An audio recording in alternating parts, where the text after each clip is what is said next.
It's my feel-good breakfast show. Welcome back. You are live with Expresso. Look at how I rub my hands with glee.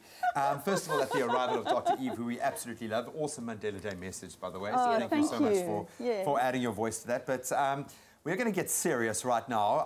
I had to ask Dr. Eve to explain the topic, so I'm going to ask her to do that again. But we are talking about financial infidelity.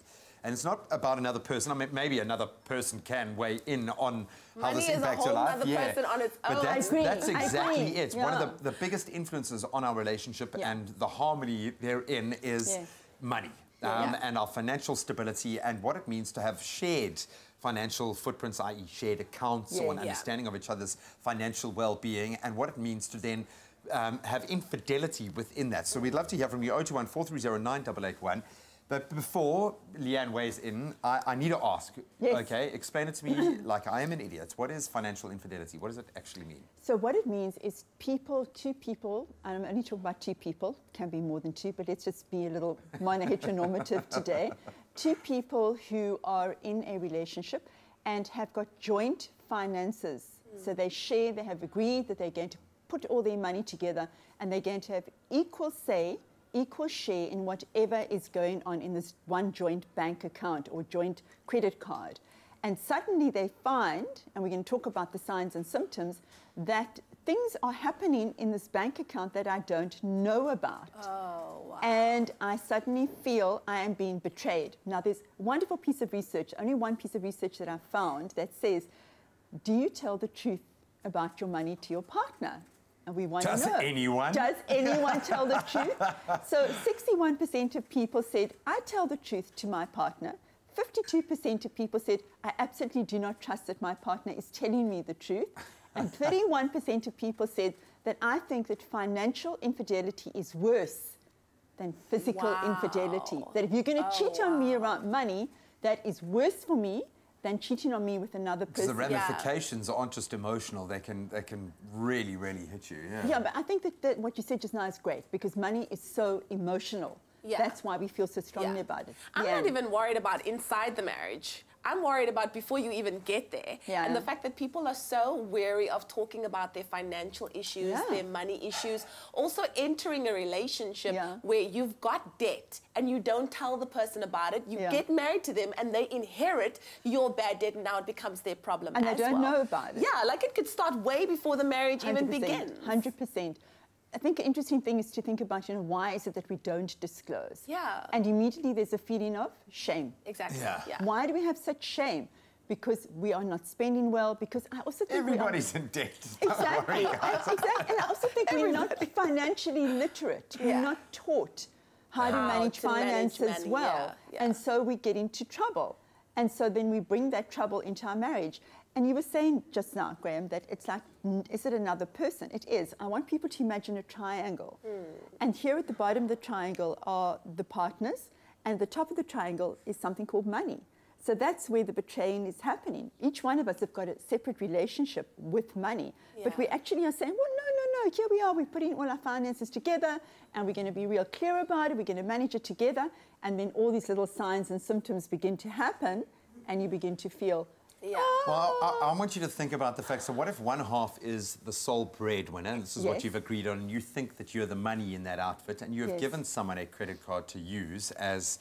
I want to talk about that where it's not as clear as two people who have a joint account. What if there is no shared account? Where does that shared financial relationship begin and end? But we'd love to hear from you, 021-430-9881.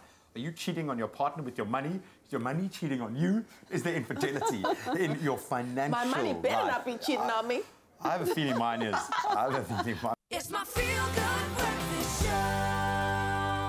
Well, we're back with Dr. Eve this morning as we chat about financial infidelity. Yes, it's got a name. I want to know from you, Dr. Eve, what is this thing about your financial personality and how important is it to know your partner's financial personality before getting into a relationship? And do we all have split personality? Because probably, I'm an emotional everything. I'm an emotional eater. I'm an emotional spender. I can't be with the same person like me. He's got to be like very much no, babe, we're not going to do this, or else we'll just be living on the street, him and I. But we'll look stylish living on the street. I love your honesty around that. At least for 5 minutes of every day. Exactly. 5 minutes of every day. It comes down to looking at what values that we have. We always talk about values on this show. It's really about talking about financial values and also something called vision for the future. Yeah. So how much do I want to be living in the moment and how much do I really want to be living with a vision for my future? I think a combination of both is really important. Yeah. It's one of these very emotional topics, as we keep saying, that people avoid and don't talk about before they get involved into a relationship. Yeah. But there are signs and there are symptoms and there are red flags that people need to be looking out for to see what kind of personality each one has. I'm kind of always on the lookout for that. One's attitude towards money, one's sense of responsibility, the things that one values. Everybody spends differently, right? I always find it so fascinating that some people will really value spending on things like a car or discretionary items, things that we don't need but we want. That would be like a red flag for me. That would be a red flag. And that's actually one of the signs of financial infidelity, when you suddenly find that your partner is spending without discussion on these discretionary items like devices, technology, trips that are just for fun. Then you're going to become quite suspicious around what's going on. So you do want to check out before you get into a relationship, and I'm sure many of our viewers were aware but didn't give it attention around the red flags, around this person is spending money on things that I don't value, or not investing, or not saving because they want to be more in the moment.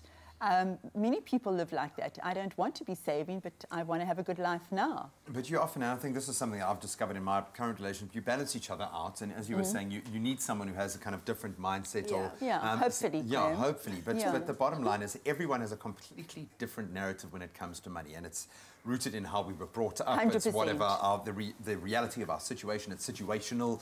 It's our job. There are so many different things that impact, which says to me that there's got to be a deeper conversation that you have between. So how do we arrive at that perfect medium of understanding money within a relationship? And it's not like you can say like, hey, nice to meet you. How do you see money before you start dating?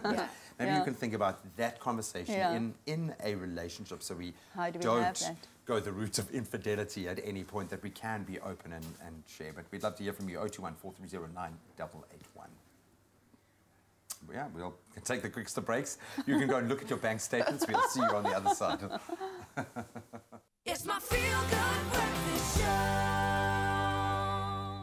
Welcome back to your Feel Good Breakfast Show. It's Expresso right here on SABC3. We are loving this topic because you know what? Knowledge is power, and you want to come into a relationship with the right mindset and the right attitude, especially when it comes to money. Dr. Eve, I want to know from you, what are the signs that two people in a relationship are struggling when it comes to the area of financial infidelity? What are those red flags that we should be looking out for? It's not two people are struggling, it's just the one person. Just the one person, because if both of them... You never know. You never know. The other person doesn't know. This is what the whole thing of the pain of infidelity is that the person thinks everything is still cool. It's a trust thing, But then you begin to notice what's called atypical behavior in your partner who's been unfaithful financially. They're taking your money and they're doing other stuff with it.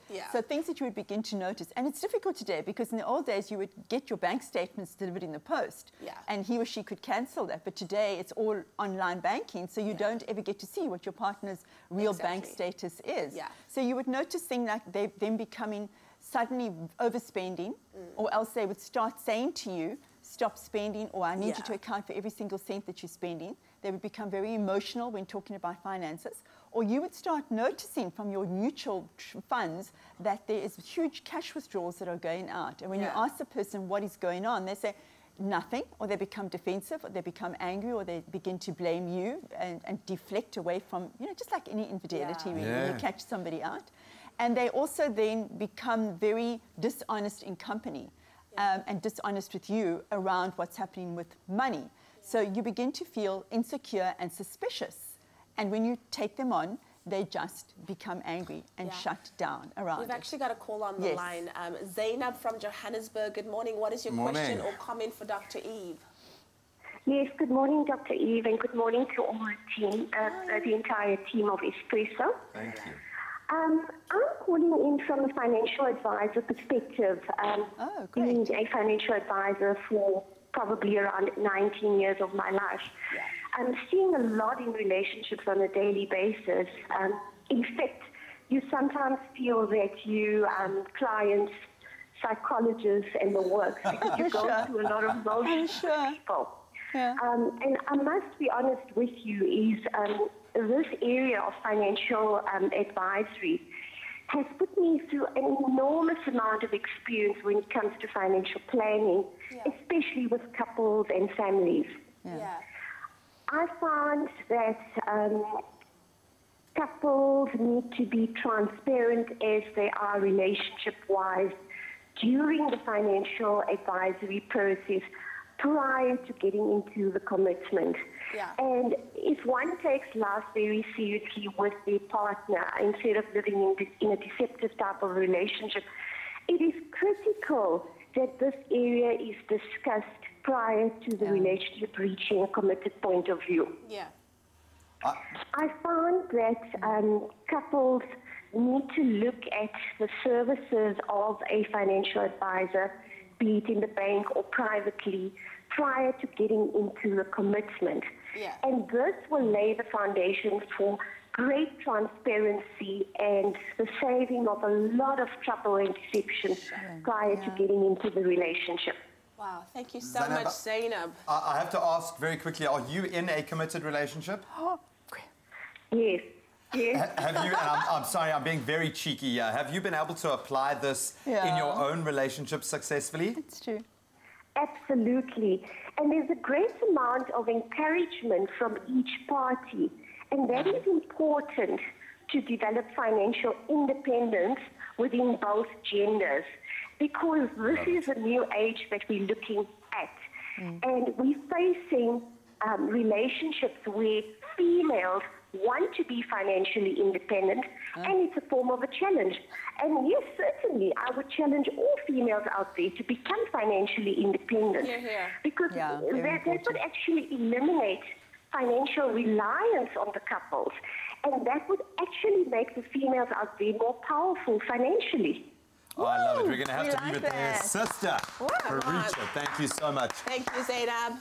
So, a bit of advice, if you want to avoid financial infidelity, please have communication going well with your partner. Discuss shared values and visions around money and also what you want to do with your lives.